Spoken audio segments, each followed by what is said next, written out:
வணக்கம். இது news first மதிய நேர பிரதான செய்தி. முதலில் தலைப்புச் செய்தி.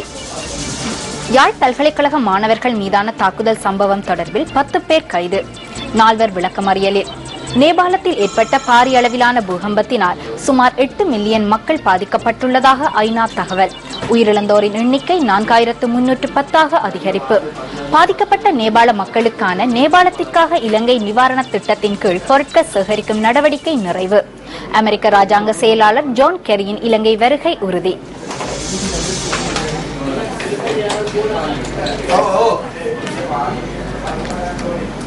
தொடர்ந்து விரிவான செய்தி. யாழ் பல்கலைக்கழக மாணவர்கள் மீதான தாக்குதல் சம்பவம் தொடர்பில் கைது செய்யப்பட்ட 10 சந்தேக நபர்களில் 4 நீதிமன்றத்தில் ஆஜர்படுத்தப்பட்டதன் பின்னர் விளக்கமறியலில் வைக்கப்பட்டுள்ளனர். எதிர்வரும் 11ஆம் திகதி வரை 4 சந்தேக நபர்களையும் விளக்கமறியலில் வைக்குமாறு மல்லாகம் நீதவான் நீதிமன்றில் நேற்று உத்தரவு பிறப்பித்ததாக போலீஸ் ஊடக பேச்சாளர் அலுவலகம் தெரிவித்தது. தாக்குதலுடன் தொடர்புடைய மேலும் 6 சந்தேக நபர்கள் நேற்று மாலை கைது செய்யப்பட்டதாகவும் அவர்கள் மல்லாகம் நீதவான் நீதிமன்றத்தில் இன்று ஆஜர்படுத்தப்பட உள்ளதாகவும் போலீஸ் ஊடக பேச்சாளர் கூறினார். பல்கலைக்கழக மாணவர்கள் மீதான தாக்குதல் குறித்து சட்ட ரீதியான அனைத்து நடவடிக்கைகளும் உரிய முறையில் முன்னெடுக்கப்பட்டு வருவதாக போலீஸ் ஊடக பேச்சாளர் உதவி போலீஸ் அத்தியட்சகர் ருவான் குணசேகர மேலும் குறிப்பிட்டுள்ளார். இதேவேளை மாணவர் ஒருவரின் கைவிட்டப்பட்ட சம்பவத்தை கண்டித்து யாழ் பல்கலைக்கழகத்தின் கலைப்பிரிவு மாணவர்கள் 2வது நாளாக இன்றும் வகுப்பு பகிஷ்கரிப்பில் ஈடுபட்டுள்ளனர். மானிப்பாயில் நடைபெற்ற இசை நிகழ்ச்சி ஒன்றுக்கு சென்று கொண்டிருந்த போது 9 மாணவர்கள் மீது தாக்குதல் மேற்கொள்ளப்பட்டது. இதன்போது மாணவர் ஒருவரது கை வெட்டப்பட்டுள்ளதுடன் இன்னும் ஒரு மாணவனது உடல் முழுவதும் வெட்டுக்காயங்கள் ஏற்பட்டுள்ளன. அமெரிக்க ராஜாங்க செயலாளர் ஜான் கெரி இலங்கை வருவது அமெரிக்க ராஜாங்க திணைக்களத்தினால் உறுதி செய்யப்பட்டுள்ளது. 2005ஆம் ஆண்டுக்கு பின்னர் அமெரிக்க ராஜாங்க செயலாளர் இலங்கைக்கு விஜயம் செய்ய உள்ளார் என்பது குறிப்பிடத்தக்கது. அமெரிக்க ராஜாங்க செயலாளர் ஜான் கெரியின் முதலாவது இலங்கை விஜயம் இதுவென அமெரிக்க ராஜாங்க திணைக்களம் வெளியிட்டுள்ள அறிக்கையில் சுட்டிக்காட்டப்பட்டுள்ளது.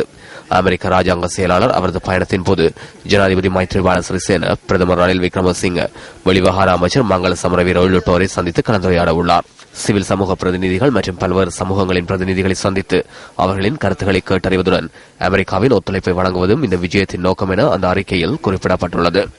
இந்த விஜயத்தின் போது விசாக் நிகழ்வுகளிலும் அமெரிக்க ராஜாங்க செயலாளர் கலந்து கொள்ள உள்ளதாக அமெரிக்க ராஜாங்க திணைக்களம் வெளியிட்டுள்ள அறிக்கையில் குறிப்பிடப்பட்டுள்ளது. புதிய அரசாங்கம் பதவியேற்றதன் பின்னர் தெற்கு மற்றும் மத்திய ஆசிய விவகாரங்களுக்கான அமெரிக்காவின் உதவி அரசு செயலாளர் நிஷா பிஷ்வால் இலங்கைக்கு விவரம் தந்திருந்த நிலையில் ஜான் கெரியின் விஜயம் உறுதி செய்யப்பட்டுள்ளமை குறிப்பிடத்தக்கது.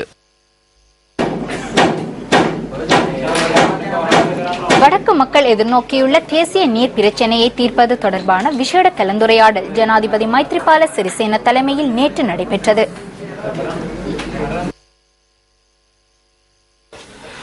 மகாவலி அபிவிருத்தி மற்றும் சுற்றாடல் அமைச்சில் இந்த விசேட கலந்துரையாடல் நடைபெற்றது. வடக்கு மக்கள் எதிர்நோக்கியுள்ள குடிநீர் பிரச்சினை தொடர்பில் சகல தரப்பினரும் அவதானம் செலுத்த வேண்டும் என ஜனாதிபதி இதன்போது தெரிவித்துள்ளார். வடமாகாண ஆளுநர் மற்றும் வடமாகாண முதலமைச்சர் ஆகியோருடன் கலந்துரையாடி ஆலோசனை வழங்குமாறு அதிகாரிகளுக்கு ஜனாதிபதி பணிப்புரை விடுத்துள்ளதாக ஜனாதிபதி ஊடகப் பிரிவு தெரிவித்துள்ளது. அத்துடன் வடக்கில் காணப்படும் சட்டவிரோத மண் அகழ்வு தொடர்பிலும் இதன்போது ஜனாதிபதி கேட்டறிந்து கொண்டுள்ளார். சட்டவிரோத மண் அகழ்விற்கு இடமளிக்கப்பட மாட்டாது என்பதுடன் உரிய சட்ட விதிமுறைகள் நடைமுறைப்படுத்தப்படும் எனவும் ஜனாதிபதி குறிப்பிட்டுள்ளார்.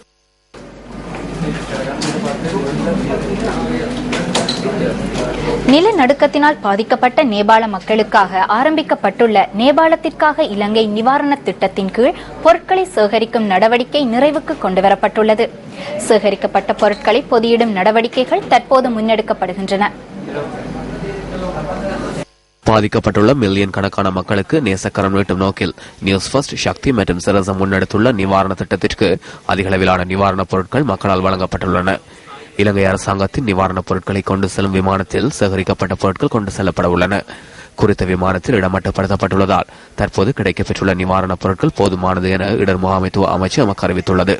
ஆகவே நிவாரணப் பொருட்களை பெற்றுக் கொள்ள முடியாததை இட்டு பொருட்களை வழங்கும் எதிர்பார்ப்பில் உள்ள அமைப்புகள் மற்றும் நிறுவனங்களிடம் வருத்தத்தை தெரிவிக்கின்றோம். எவ்வாறாயினும் விமான போக்குவரத்து வசதி கிடைக்கும் பட்சத்தில் அது தொடர்பில் மக்களுக்கு மீண்டும் அறிவிக்கப்படும். இந்த நிவாரண திட்டத்தில் இடர் முகாமைத்துவ அமைச்சு, இடர் முகாமைத்துவ நிலையம், முப்படை மற்றும் போலீஸ் சுற்றாடல் பிரிவு ஆகியன எம்முடன் கைகோர்த்துள்ளமை குறிப்பிடத்தக்கது. 42 இலங்கையர்களுடன் விமானப்படைக்கு சொந்தமான C-130 விமானம் நேபாளத்தில் இருந்து கட்டுநாயக்கா நோக்கி பயணத்தை ஆரம்பித்துள்ளது. நேபாளத்திலிருந்து இன்று காலை 8:45 அளவில் குறித்த விமானம் பயணத்தை ஆரம்பித்துள்ளதாக விமானப்படை பேச்சாளர் விங் கமாண்டர் கிஹான் செனவிரத்ன தெரிவித்துள்ளார். இந்த விமானம் பிற்பகல் 1:45 அளவில் நாட்டை வந்தடையும் என அவர் குறிப்பிட்டுள்ளார். நேபாளத்தில் பூமி அதிர்ச்சியினால் பாதிக்கப்பட்டவர்களுக்கு நிவாரணப் பொருட்களுடன் நிவாரண சேவை பணியாளர்களுடன் குறித்த விமானம் கடந்த சனிக்கிழமை நாட்டிலிருந்து சென்றமை குறிப்பிடத்தக்கது. இலங்கையில் விடுவிக்கப்பட்டுள்ள மேலும் 14 படகுகளை கொண்டு செல்வதற்காக தமிழக மீனவர் குழு இலங்கை வருகை தரவுள்ளது. இன்று காலை ராமேஸ்வரத்திலிருந்து பயணத்தை ஆரம்பித்துள்ள குழுவில் 84 மீனவர்கள் அங்கம் வகிப்பதாக ராமேஸ்வரத்தில் உள்ள எமது செய்தியாளர் தெரிவிக்கின்றார். கடந்த வருடம் இலங்கை கடற்படையினரால் கைப்பற்றப்பட்ட தமிழக மீனவர்களின் 80 படகுகள் இந்த வருடம் முற்பகுதியில் ஜனாதிபதியின் பணிப்புரைக்கு அமைய விடுவிக்கப்பட்டன. இதனைத் தொடர்ந்து 2 கட்டங்களாக இலங்கைக்கு வருகை தந்த தமிழக மீனவர்கள் 50 படகுகளை எடுத்துச் சென்றுள்ளனர்.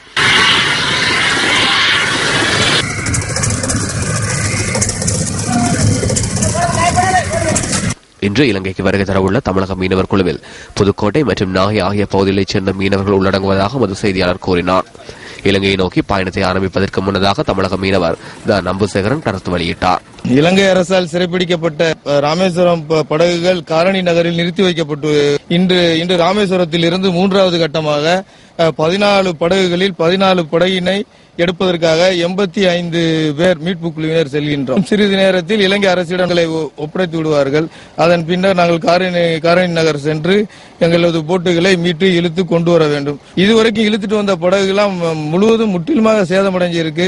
இதுக்கு நமது அரசாங்கம் அந்த படகுகளை மராமத்து செய்வதற்கும் ரிப்பேர் செய்வதற்கும் அரசாங்கம் கண்டிப்பாக உதவி பண்ணணும். இதுவரைக்கும் எங்களுக்கு தொழிலும் இல்ல, எங்க படகுகளும் முழுமையா சேதமடைஞ்சிருக்கு. அந்த படகுகளை வச்சு இனி வரும் காலங்களில் தொழில் செய்ய முடியாது.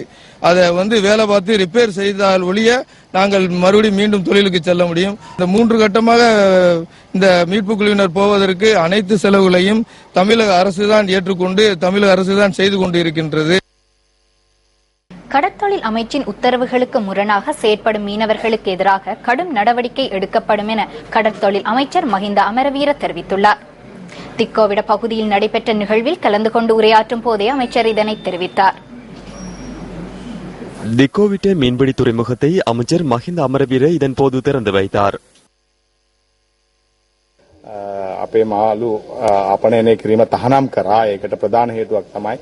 நாம் மீன் ஏற்றுமதி செய்வதற்கு ஐரோப்பிய ஒன்றியம் தடை விதித்தது.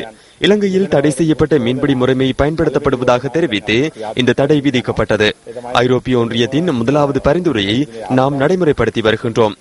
சர்வதேச கடற்பரப்பிற்கு செல்லும் இயந்திர படகுகளுக்கு VMS தொழில்நுட்பத்தை நாம் அறிமுகப்படுத்தியுள்ளோம். படகுகளை கண்காணிப்பதற்கான கட்டமைப்புகளை பொருத்துகின்றோம். இந்த நடவடிக்கையால் மீனவர்களின் பாதுகாப்பு உறுதிப்படுத்தப்படுகின்றது, படகுகளும் பாதுகாக்கப்படுகின்றன. அதேபோன்று சட்டப்பூர்வமான பகுதியில் மீன்பிடிப்பதற்கும் இந்த நடைமுறை வழிவகுக்கும் என நம்புகின்றோம். எமது கட்டளைகளை மீறும் மீனவர்களுக்கு வழங்கப்படும் தண்டனைகளை எதிர்காலத்தில் கடுமையாக எண்ணியுள்ளோம். ஒரு சிலரின் செயற்பாடுகளினால் சட்டப்பூர்வமாக மீன்பிடி தொழிலை மேற்கொள்ளும் மீனவர்களுக்கும் துரதிருஷ்டவசமான நிலை ஏற்பட்டுள்ளது. අවශ්‍ය පියවර ගන්නවා. මොකද මේක නීත්‍යානුකූලව මේ කර්මාන්තයේ යෙදෙන අයටත් ඉතාමත් අවාසනාවන්ත තත්ත්වයක් ඇති. பாராளுமன்ற உறுப்பினர்களின் சிறப்புரிமை தொடர்பில் பாராளுமன்றத்தில் இன்று வாத பிரதிவாதங்கள் ஏற்பட்டுள்ளன. பாராளுமன்ற உறுப்பினர்கள் பந்துல குணவர்த்தன வெளியிட்ட கருத்துக்களை அடிப்படையாக கொண்டு பாராளுமன்ற உறுப்பினர் தினேஷ் குணவர்த்தன சிறப்புரிமை கேள்வியொன்றை முன்வைத்திருந்தார். அண்மையில் இளஞ்சவுளன் ஆணைக்குழுவிற்கு முன்பாக மக்கள் ஒன்று கூடிய இடத்திற்கு தாம் சென்றிருந்ததாக பாராளுமன்ற உறுப்பினர் பந்துல குணவர்த்தன தெரிவித்துள்ளார். இதனால் நீதிமன்றத்தில் ஆஜராகுமாறு உத்தரவிடப்பட்டுள்ளமை பாராளுமன்ற உறுப்பினர் என்ற வகையில் தமது சிறப்புரிமையை மீறுவதாக அவர் சுட்டிக்காட்டியுள்ளார். எதிர்க்கட்சித் தலைவர் நிமல் ஸ்ரீபாலடி சில்வா சபையில் கருத்து வெளியிடுகையில் மக்கள் ஒன்று கூடும் இடத்திற்கு செல்வதற்கான உரிமை பாராளுமன்ற உறுப்பினர்களுக்கு உள்ளதாக வலியுறுத்தியுள்ளார்.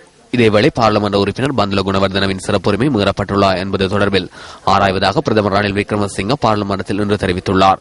நீதிமன்றமும் பாராளுமன்றமும் தனித்தனியாகவே இயங்குவதாகவும் பிரதமர் சபையில் குறிப்பிட்டுள்ளார். 19வது அரசியலமைப்பு திருத்தம் மீதான விவாதம் பாராளுமன்றத்தில் தொடர்ந்து நடைபெற்று வருகிறது. இன்றைய விவாதம் ஆரம்பமாவதற்கு முன்னதாக பாராளுமன்ற உறுப்பினர் காமினி லோகுகே வர்த்தமானி அறிவித்தல் ஒன்று தொடர்பில் அக்ராசனத்தில் கவனத்திற்கு கொண்டு வந்தார். பாரிய நிதி மோசடி விசாரணை பிரிவு நியமிக்கப்பட்டவை மற்றும் அதன் செயற்பாடுகள் தொடர்பாகவே பாராளுமன்ற உறுப்பினர் சபையில் சுட்டிக்காட்டியிருந்தார். பிரதமர் தலைமையிலான அமைச்சரவை உபகுழுவின் ஊடாகவே பாரிய நிதி மோசடி விசாரணை பிரிவுக்கான முறைப்பாடுகள் முன்வைக்கப்படுவதாக பாராளுமன்ற உறுப்பினர் சுட்டிக்காட்டினார். இத்தகைய செயற்பாடுகளால் நல்லாட்சியை எதிர்பார்க்க முடியுமா எனவும் காமினி லோக்குகே கேள்வி எழுப்பினார். இதற்கு பதிலளித்த பிரதமர் ரணில் விக்ரமசிங்க, அமெரிக்கா, பிரித்தானியா ஆகிய நாடுகளில் உள்ள நடைமுறையை பின்பற்றியே இலங்கையிலும் நிதி மோசடி தொடர்பான செயலகம் உருவாக்கப்பட உள்ளதாக தெரிவித்துள்ளார். நிதி மோசடியில் ஈடுபட்டவர்கள் இந்த விசாரணைகளுக்கு அச்சமடைந்துள்ளதாக பிரதமர் சபையில் தெரிவித்துள்ளார். பாரிய நிதி மோசடி பிரிவுக்கான முறைப்பாடுகள் அமைச்சரவை உபகுழு ஊடாக முன்வைக்கப்படுவதால் அரசியல் தலையீடுகள் காணப்படுவதாக பாராளுமன்ற உறுப்பினர் விமல் வீரவன்ச என்று குறிப்பிட்டுள்ளார். எதிர்க்கட்சி பாராளுமன்ற உறுப்பினர்கள் எழுப்பிய கேள்விகளுக்கு பிரதமர் ரணில் விக்ரமசிங்கே உரிய பதில்களை வழங்கவில்லை என பாராளுமன்ற உறுப்பினர் டலஸ் அழகப்பெரும சபையில் இன்று குற்றம் சுமத்தியுள்ளார். தமிழ் தேசிய கூட்டமைப்பின் பாராளுமன்ற உறுப்பினர் எம் ஏ சுமந்திரன் விவாதத்தில் கலந்து கொண்டு உரையாற்றிய போது 19வது அரசியலமைப்பு திருத்தம் நிறைவேற்றப்படாவிட்டால் அது மக்களின் ஆணையை மீறுவதாக அமையும் என சுட்டிக்காட்டியுள்ளார்.